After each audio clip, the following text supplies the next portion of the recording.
할렐루야. 우리 옆정도 함께 서로 격려하며 살아갑시다. 인사 나눕니다.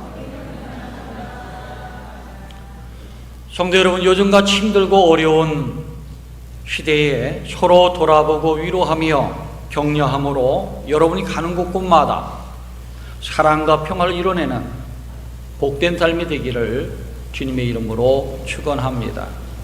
우리가 고난을 당하고 힘들고 어려울 때에 가장 필요한 것은 따뜻한 위로의 말 한마디입니다. 이 따뜻한 말 한마디가 고난과 역경을 이기게 하고 또한 슬픔을 이기게 하는 힘이 되는 겁니다. 그리고 우리가 힘들고 어려워서 고난이 있을 때에 우리 옆에 와서 함께 있어주고 함께 슬퍼하며 울어주는 사람이 있을 때에 참 위로가 되고 힘이 됩니다. 코로나 역경을 우리가 보내면서 이렇게 힘들고 어려울 때에 우리가 따뜻한 말을 한마디 한다면, 그리고 어려운 사람을 찾아가서 함께 위로하고 슬퍼하고 함께 울어준다면 아마 큰 도움이 되고 힘과 능력이 될 줄로 압니다.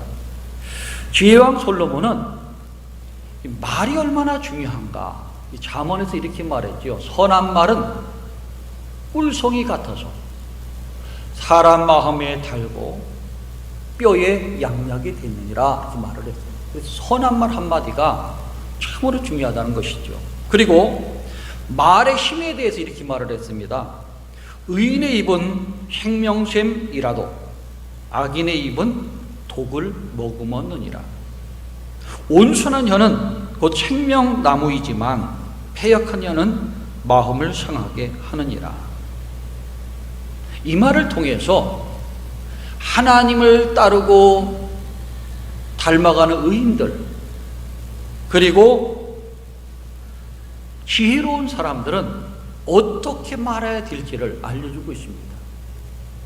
지혜로운 말, 선한 말, 생명의 말, 그리고 위로의 말, 온순한 말을 할 때에 힘이 되고 능력이 되는 사람이 될 수 있다고 말합니다. 그렇기 때문에 믿음의 사람들은 말을 잘하며 살아가야 될 줄로 압니다. 말 중에 가장 귀한 말은 사랑의 말입니다. 그래서 많은 사람이 사랑한다 라는 말을 듣기 좋아하죠. 근데 이 사랑의 말만큼 우리에게 큰 힘이 되고 용기가 되는 말이 있습니다. 그것이 위로와 격려의 말입니다. 위로와 격려의 말은 슬픔 당하고 어려움 당한 사람들 마음속에 힘과 용기를 주는, 다시 일으키는 능력의 말씀이 되는 거예요. 그래서 유명한 미국의 소설가 마크 트웨인은 이 격려, 위로에 대해서 이렇게 말을 했습니다. 멋진 칭찬의 말을 들으면 그것만 먹어도 나는 2달 동안 살아갈 수 있다, 이렇게 말했어요. 이 2달 동안 이 말씀으로 살아간다는 게 뭐겠습니까?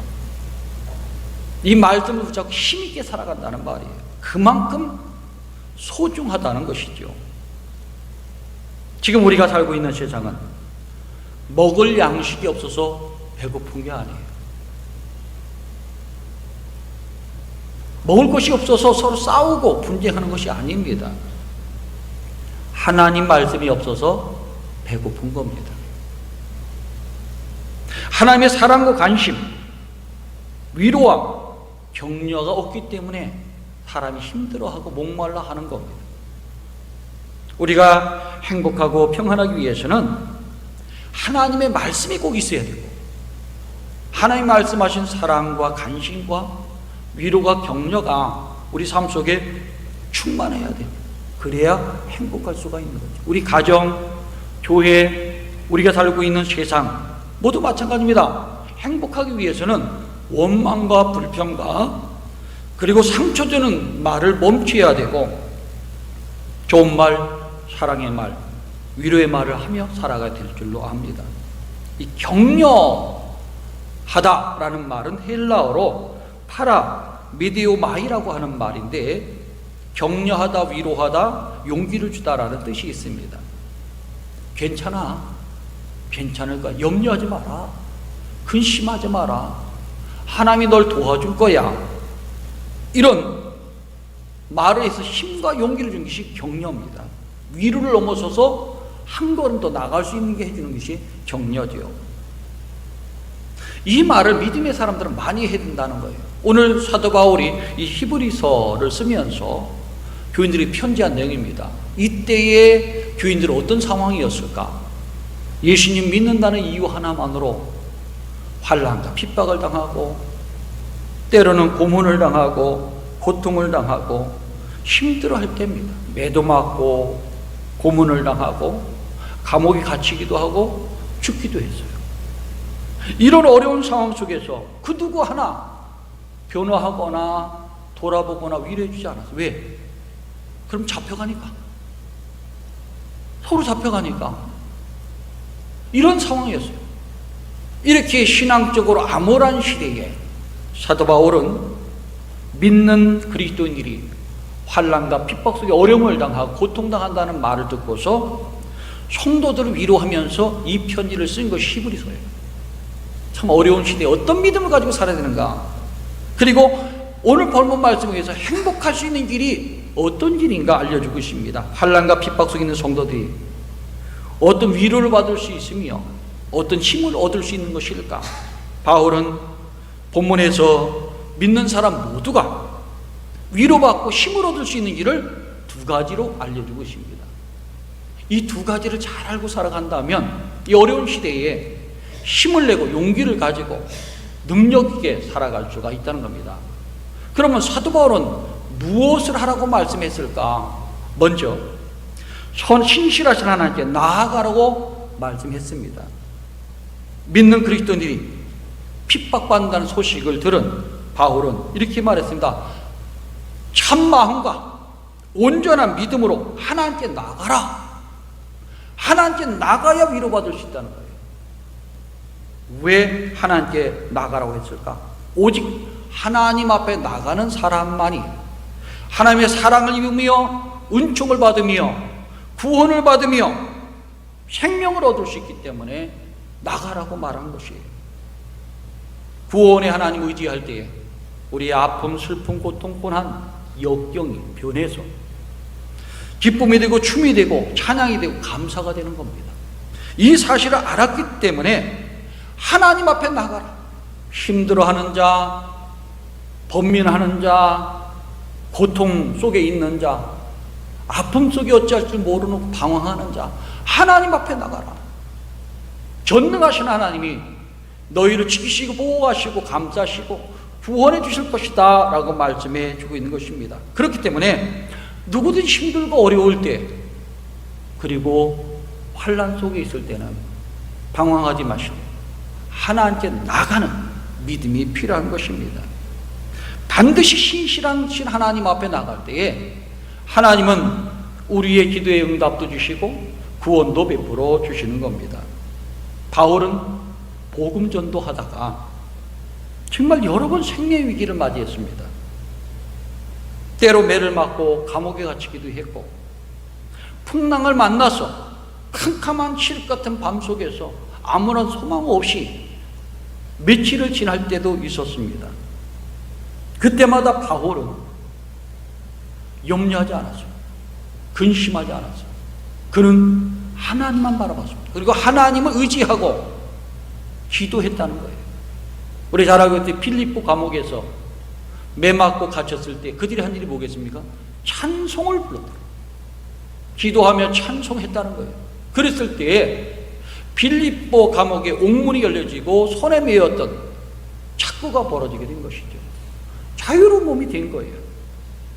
사도 바울이 풍랑을 만나서 사경을 헤맬 때에도 많은 사람이 우왕좌왕했죠.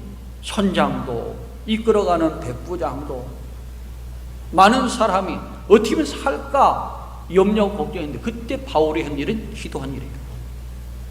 염려하지 말라. 하나님이 너희를 지키실 것이다. 왜? 나를 보호하기 때문에. 염려하지 마라. 그래서 그들을 지도했던 사람이 바울입니다. 하나님이 반드시 도와줄 줄 알았던 바울. 이렇게 고린도 교회에게 염려하지 마라. 하나님 앞에 나가라. 그러면 너희가 구원과 은총을 입을 수 있을 것이다 말을 해주고 있는 것입니다. 그는 구원의 하나님에 대해서 고린도 후서 1장 3, 4절에서 이렇게 말을 했습니다. 찬송하리로다. 그는 우리 주 그리스도의 하나님이시요 자비의 아버지시요 모든 위로의 하나님이시며 우리 모든 환난 중에서 우리를 위로하사 우리로 하여금 하나님께 받은 위로로서 모든 환난 중에 있는 자들을 능히 위로하게 하시는 이로다. 이렇게 고백을 했습니다. 바울은 환난과 핍박으로 힘들어하는 성도들에게 하나님께 나와라. 그리고 예수님을 만나라고 말하는 것입니다. 왜 구주 예수님 만나라고 했을까요? 하나님의 구원은 율법 속에 있는 것이 아니라 예수님 속에 넣어놨기 때문에 그래요. 근데 누구든지 예수를 믿는 사람은 구원 얻을 수 있는 비밀을, 구원의 은총을 숨겨놨기 때문에 하나님 앞에 나와서 예수님을 하고 예수님 믿어라 이렇게 말씀해주고 있는 것입니다. 그렇습니다. 하나님께 갈 수 있는 길, 하나님 나라 갈 수 있는 길 오직 한 길이에요. 예수님입니다. 그래서 예수님 말하지 않습니까? 나는 길이요 진리요 생명이니 나로 말미암지 않고는 아버지께 올 자가 없느니라. 그래요. 하나님 앞에 나와서 무엇을 할 것인가? 예배드리며 예수님을 알아가라는 거예요. 예수님이 누구신지, 왜 예수님을 보내셨는지, 그분을 알아갈 때에 너희는 위로받고 힘을 얻고 능력 얻을 수 있다라고 말씀한 것입니다. 하나님의 아들 예수님의 십자가 피로 우리는 깨끗하게 사함을 받을 수가 있습니다. 그리고 거룩한 자녀로 살아갈 수가 있습니다. 그리고 하나님의 집 다스리는 큰 제사장이신 예수님, 오늘 본문에 나오지요. 이게 누굽니까? 예수님이에요. 예수님 누구신가? 하나님이 천국에서 모든 걸 다스리고 주관하신 그분이십니다. 그분을 믿고 의지할 때에 우리는 하나님 앞에 나갈 수가 있고 하나님 만날 수가 있고 하나님과 대화할 수 있는 것입니다. 하나님은 거룩하기 때문에 죄인은 안 만나 주십니다. 그래서 반드시 필요한 게 하나님 앞에 나갈 때 뭐예요? 예수 그리스도의 피, 그리고 중보자 되시는 예수님을 통해 나갈 수가 있습니다. 여러분, 여기 성소에 나갈 담력을 얻었다고 그랬지요? 성소는 옛날에 누가 나갔습니까? 제사장만 나갔어요. 제사장도 제비 뽑아서 한 명만 나갔어요. 모든 민족의 죄를 가지고 가서 회개하고 하나님 응답받고 돌아오는 게 제사장이에요. 그 성소에 누구도 나갈 수 있어요? 예수님 믿는 모든 사람이 나갈 수 있다는 거예요. 담력을 얻었다는 거예요. 나가려면 예수 그때 피에 씻겨야 되고, 그리고 중보자 대신 예수를 믿고 의지할 때에 그 길을 나가서 하나님 만나고 기도하고 응답받을 수 있다는 겁니다. 그런데 이곳 나가려면 준비하고 나가야 돼요. 아무렇게나 나가면 안 됩니다. 무슨 준비를 할까? 22절 말씀 보시기 바랍니다. 우리가 마음의 뿌림을 받아 악한 양심으로부터 벗어나고 몸은 맑은 물로 씻음을 받았으니 참마음과 온전한 믿음으로 하나님께 나아가자. 나가는 자격이 필요한 거예요. 세 가지로 볼 수가 있는데요. 우리가 마음의 뿌림을 받아 뭘 뿌렸습니까? 말씀을 뿌리고 예수님의 피를 뿌렸어요. 그러면 우리가 어떤 사람이 됩니까? 죄인에서 의인으로, 악한 양심으로부터 깨끗한 양심으로 변한다는 거예요. 그럴 때 하나님 만나준다는 것이죠. 그러니까 피뿌림이 필요한 것이죠. 이게 첫 번째입니다. 두 번째는 뭐갈까요? 몸은 맑은 물로 씻음을 받았으니, 마음만 한 게 아니라 몸도 세례를 통해서 깨끗해집니다. 몸과 마음이 다 거룩해지지 않겠습니까? 그래서 몸도 맑은 물로 씻음을 받아야 된다는 거예요. 그래서 항상 말씀의 생수가 필요한 것이죠. 교회에 나와서 말씀 듣고 그 말씀으로 나를 다시 한번 또 씻기고 나를 새롭게 하고 새롭게 할 때 거룩해질 수가 있어요. 그럴 때 하나님이 만나주신다는 거예요. 또 한 가지, 마지막이죠. 온전한 믿음, 참마음과 온전한 믿음으로 하나님께 나가자. 참마음 온전한 믿음, 변치 않는 믿음이에요.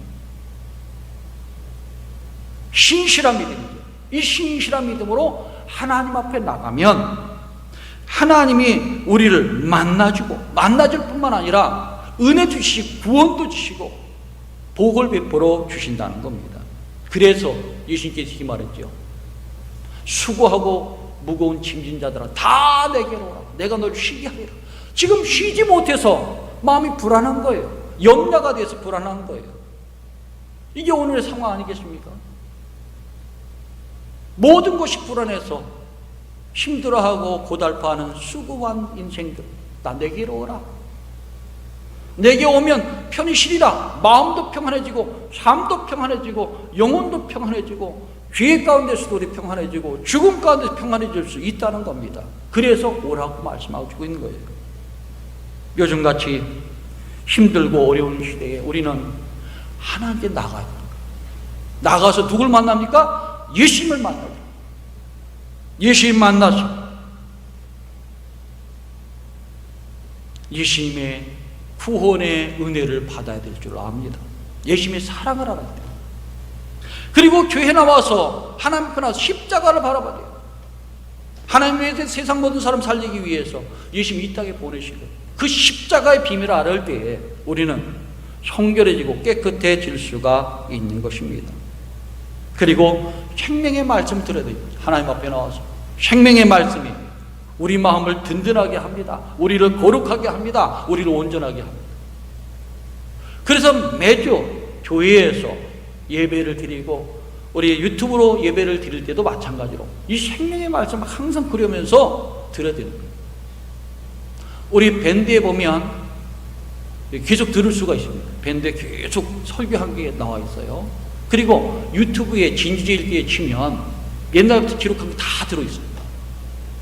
들을 수 있으면 또 들을 수 있어요. 근데 들어온 사람이 찍어요. 제가 보니까 확실히 찍습니다. 이게 말씀은 듣고 또 듣고 또 들어야 돼요. 다른 목사님 설교하는 거 괜찮아요. 들어요. 좋은 말씀 들으면 어떻습니까? 내 마음이 양식이 되고 힘이 되고 능력이 되는데 이 말씀을 통해서 우리가 새로워지고 거룩해질 수 있습니다. 그리고 그 거룩해진 마음으로 참마음과 온전한 믿음으로 주님 따를 때에 구원의 은총을 받고 능력을 받을 수가 있는 것입니다. 성도 여러분, 삶이 힘들고 어려울 때에 하나님 앞에 나가시기 바랍니다. 그리고 예수님 만나시기 바랍니다. 예수님 우리에게 베푸는 큰 비밀, 은혜가 무엇인가 잘 알아야 됩니다. 그리고 십자가 바라보시고 말씀을 듣고 살아가시기 바랍니다. 그러면 온전한 마음과 또한 참 믿음으로 우리가 주님 만나서 하나님 은총을 누릴 수가 있습니다. 그런 은혜를 받으며 살아가는 우리 성도님들 되시기를 주님의 이름으로 축원합니다. 하나님의 위로는 환난 받는 사람들을 위로하는 것으로 끝나지 않습니다. 위로받은 자들이 환난 중에 있는 사람들을 위로하기를 또 원하고 있어요. 그래서 오늘 본문 23절부터 24절이 이렇게 말을 하지요. 또 약속하신 이는 믿으시니 우리가 믿는 들이 소망을 움직이지 말고 굳게 잡아 서로 돌아보아 사랑과 선행을 격려하며 하나님 말씀에 따라 믿으신 신실하신 분이에요. 믿부다는 거는 신실하신 분이니까 그 말씀 꼭 믿고 서로 돌아보면서 사랑과 격려로 위로하라 이렇게 말씀해 주고 있는 것이죠. 선행으로 격려하라 이렇게 말씀하고 있습니다. 왜 그렇게 하라 했습니까? 격려할 때에 행복할 수 있기 때문에 그렇습니다. 우리에게는 하나님 위로도 필요하지만 또 세상을 살아가기 때문에 사람들의 위로도 필요한 거예요. 그렇지 않겠습니까? 그리고 우리는 서로 위로받고 위로하며 살아가는 존재이기 때문에 그래요. 사람 홀로 살 수 없어요. 같이 살아가는 존재이기 때문에. 그래서 믿음의 공동체는, 초대 믿음의 공동체는 서로 위에서 같이 예배드리고 같이 음식을 나누고 말씀도 나누고 은혜도 나누고 기쁨도 나누고 음식을 나누면서 함께하는 공동체가 초대 공동체의 모습이에요. 그 모습은 지금도 똑같아요. 그럴 때 서로 위로하고 힘을 주고 도와주는 그 신앙생활을 함께하는 게 믿음의 공동체죠. 이게 초대교회의 특징이고 교회의 특징이에요. 우리가 평생 동안 직장을 다녔어요. 은퇴하면 끝입니다. 그렇죠? 예, 다시 갈 일이 없어요. 또 오라고 하지도 않아요. 근데 교회는 어떻습니까? 내 죽을 때까지 함께 우리 교인들과 함께 다니는 것이 교회예요. 서로 감싸주고 위로하고 도와주고 힘을 주고 용기 주고 위로하면서 함께 가는 것, 그것이 교회의 모습이죠. 그런데 그 당시에는 예수 믿는다는 이유 때문에 가족들로부터 배척을 당했어요. 지금 요 시대 상황입니다. 그리고 이웃에게 욕을 먹었어요. 근데 국가로부터 제재를 받고 감옥에 갇히기도 했습니다. 요즘과 비슷한 상황입니다. 그런 어려움 속에 있었어요.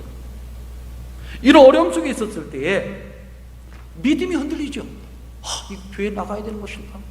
아니 내가 그러면 사람도 욕을 얻어먹는데 내가 어떻게 사는 게 옳을까? 마음이 흔들리기 시작합니다.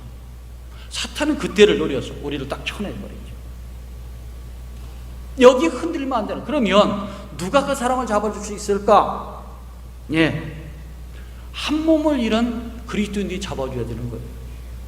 서로 위로하고 격려하고 도와주고 찾아가고 관심을 가져줄 때에, 그리고 따뜻한 말 한마디 할 때 같이 울어주고 슬퍼하면서 도와줄 때에 그 사람이 힘을 얻고 다시 흔들리지 않은 믿음을 가질 수가 있는 것입니다. 그렇기 때문에 바울은 하나님께 나가라, 그리고 함께 모여서 위로하라 라고 말한 거예요. 자, 23절, 24절, 25절 보시기 바랍니다. 서로 돌아보아 사랑과 선행을 격려하며 모이기를 패하는 어떤 사람들의 습관같이 하지 말고 오직 권하여 그날이 가까움을 볼수록 더욱 그리하자. 자, 교회 나와서 아무 일을 하는 게 아니라 뭘 하는 거예요?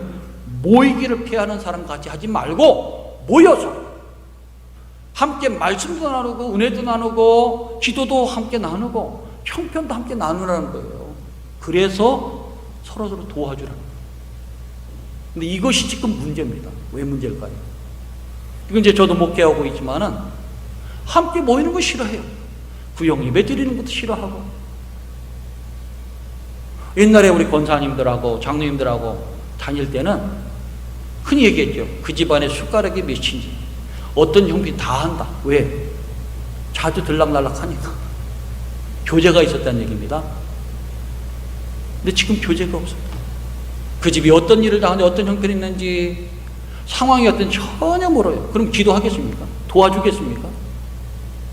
우리 권사님들의 능력이 뭐겠습니까? 기도해요. 우리 교인들이 어느 한 사람 한 때 기도하고 늘 간구하고 하는 게 권사님들이에요. 권면하고 기도해 주는 거 아니겠습니까? 장로님도 마찬가지예요. 근데 형편을 모르니까 못하는 거예요.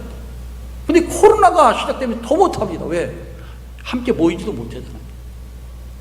예배 끝나고 나서 함께 공동 식사도 하고 또 함께 또 차도 나누면서 이런저런 얘기할 때 형편을 알지 않겠어요? 그게 딱 끊어졌어요. 지금 말씀만 전하는 것이지 교제가 딱 끊어져 버렸어요. 이게 이제 계속 가면 문제가 생기는 겁니다, 여러분. 그 시대에 이 문제가 생겼기 때문에 25절에 이렇게 말한 거예요. 모이기를 피하는 어떤 사람들의 습관과 같이 하지 말라. 세상이 그렇게 만들어간다는 거예요. 그렇게 변해간다는 거예요. 그런 모습 따르지 말라는 거예요. 그럼 무슨 모습 따르나? 서로 돌아보아 사랑의 선행을 격려하며 살아라는 거예요. 어떤 일이 있더라도 전화도 자주 하고 안부도 묻고 그렇게 해야 돼요. 우리 구역장님 잘하고 있지만은 그런 모습을 서로 갖고 있어야 돼요. 그럴 때에 형제자매가 위로받고 힘을 얻을 수 있다는 거예요. 언제까지 하는 것입니까? 그날이 올 때까지, 주님 오실 때까지 이 일을 계속하라는 거예요. 세상이 어떻게 변하든 국가가 뭐라고 말하든 우리의 일을 하라는 거예요. 왜? 하나님 나라 국가가 이끌어갑니까? 아니에요, 여러분. 교회가 이끌어가는 거예요. 하나님 나라는 거기서 우리가 넘어지면 안 됩니다. 될 수 있으면 말씀도 듣고 함께 위로도 하고 다 모이지 못해요. 우리가 할 수 있는 방법 최선을 다해야 됩니다. 그럴 때에 하나님의 교회가, 하나님 공동체가 일어설 수 있는 거예요. 마지막 날 때까지 그런 일을 감당해야 됩니다. 위로가 얼마나 위대한 일인가, 이 얘기를 통해만 알 수가 있죠. 월트 디즈니는 1920년 실패와 좌절 속에서 하루하루 살아야만 됐습니다. 그래서 교회를 나와서 기도하고 늘 말씀을 보고 하나님 찾는 사람이었어요. 목사님 그를 눈여겨봤죠. 그리고 물어봅니다. 왜 그렇게 낙심하고 절망하느냐, 왜 이렇게 힘이 없느냐 물어보니까 이 디즈니가 이렇게 말합니다. 목사님, 저는 만화를 잘 그리는 사람인데 출판사에 제 만화 원고를 냈습니다. 근데 제가 취직을 못했습니다. 여러 군데 했지만은 취직 못했어요. 제가 재능이 없는 모양이에요. 목사님, 이거 어떻게 했으면 좋겠습니까? 저는 이제 가망이 없는 것 같습니다. 너무 실망스러워서 이렇게 나와서 기도하고 그러는데 참 너무 힘듭니다. 이 말을 듣고 목사님 기도를 했습니다. 그리고 위로하면서, 집에서 그림 그리기 힘들지? 교회에 여기 창구가 있는데 여기 와서 그림을 그리도록 하라. 기도하고 그림 그리고 그렇게 하라. 마음 놓고 하라. 그리고 목사님 시간 날 때마다 그 방을 들어가서 이 청년과 함께 얘기를 하고 위로하고 도움을 줬습니다. 그래서 이렇게 말해요. 다른 사람은 버려도 하나님은 널 절대 버리지 않는다. 너 하나님만 믿고 기도하며 열심히 네가 노력한다면 하나님의 도움과 응답 받을 것이다, 이렇게 말을 했습니다. 그리고 어느 날 이 창고에 쥐가 왔다 갔다 하는 걸 봤어요. 징그럽죠. 근데 월트 디즈니가 생각을 했습니다. 저 쥐, 흔히 보는 쥐인데 저걸 그림을 한번 그려볼까? 그리기 시작했어요. 이 모습은 아니고 징그럽다. 예쁘게 그렸어요. 그래서 탄생한 것이 뭡니까? 미키마우스입니다. 그 그림 하나로 큰 돈을 벌게 되었고 디즈니랜드가 나오지 않습니까? 예? 그거 미키마우스를 통해서 만화, 영화, 캐릭터, 모든 용품들 엄청난 돈을 벌었습니다. 하나님은 버리지 않았습니다. 위로하는 목사님을 통해 힘을 주고 용기를 준 것이 그의 삶의 모습입니다. 어저께는 제가 그 동물의 왕국을 보다가 이 동물들이 어떻게 집단 생활을 하고 도와주는가 하는 것을 보게 되었어요. 여러 동물이 나오는데 인상 깊은 것이 펭귄입니다. 어저께 보니까 남극인가 북극인지 모르지만은 15만 마리가 15만 마리, 전 처음 봤습니다. 그렇게 많은 거 함께 모여서 추위를 막아냅니다. 영하 50도, 60도, 70도까지 체감온도가 내려가는데 100km 이상의 바람이 붑니다. 정말 얼음바람이 그냥 스치는 거예요. 근데 꼿꼿이 서가지고 막아냅니다. 근데 좀 막아내는데 겉에는 누가 있을까요? 엄마 아빠가 있어요. 건장한 펭귄이 있습니다. 그 속에는 어린 새끼들이 있는 것이죠. 한참 불어대면 어떻겠습니까? 추워서 못 견디죠. 그럼 교대하는 거예요. 서로 교대해주고. 참 지혜롭죠. 모두 보호하기 위해서 추위를 막아내면 추위면 또 교대해주고 교대해주는 아량과 위로를 주는 것입니다. 근데 또 놀라운 사실은 이제 그렇게 추위만 견딜 수가 없고 먹이 잡으러 가지 않겠습니까? 그럼 갔다 옵니다. 갔다 오면 그 생각했어요. 저 15만 마리인데 어찌 새끼를 찾을까? 아니나 다를까 다 찾는 거 아니에요. 찾는 펭귄들이 많지만 못 찾는 펭귄들도 많아요. 그럼 어떻게 할까? 어떤 나쁜 펭귄은 쪄요. 못 오게. 배고프니까 새끼들 올 거 아니에요. 엄마도 못 찾고. 근데 쪼는 거든요. 대부분은 어떻게 하냐면 자기 새끼를 먹이고 남겨서 옆에 그렇게 이제 홀로 떨어진 새끼들에게 먹인답니다. 대단한 거예요. 나눈다는 것이죠. 제가 그거 보고 놀랐습니다. 어떨 땐 사람보다 낫다. 그렇지 않겠습니까? 추위로 함께 막아내며 서로 위로가 되고 내 자식이 어려움을 당했을 때도 모르니까 함께 나눠줘서 어려움을 해결하는 펭귄의 모습 참 지혜롭다고 생각했습니다. 그런 거예요, 여러분. 교회 공동체는 바로 그런 거예요. 오늘 사도 바울이 이 말씀을 주는 것은 바로 이런 교회를 만들어 가라는 겁니다. 하나님께 나가고 예수 그리스도를 알고 열심히 사랑하라고 예수 피를 씻김 받아서 거룩하게 되고 서로 도와주고 협력하고 격려할 때에 아름다운 믿음의 공동체 하나님 나라 이루어진다. 그런 세상을 만들어 말씀하고 있는데, 그런 세상 만들어서 이 어려운 시대에도 빛을 내는 우리 교회를 만들고 또 하나님 은혜 속에 살아가는 복된 삶 살아가기를 주님의 이름으로 축원합니다. 기도드리겠습니다. 하나님 아버지 감사드립니다. 부족한 저희들에게 귀한 말씀 듣게 하시고 하나님 전에 나와 예수님을 알고 또 예수님의 사랑과 은혜와 또 평강을 누릴 수 있도록 인도하심을 감사드립니다. 서로 돌아보고 격려해서 믿음의 공동체, 사랑의 공동체, 위리 공동체를 만들어 아버지 하나님 나라 이루어가게 하시고 하나님의 능력 속에 살아가는 복된 삶 이룰 수 있도록 인도하여 주옵소서. 예수 이름 받들어 기도드리옵나이다. 아멘.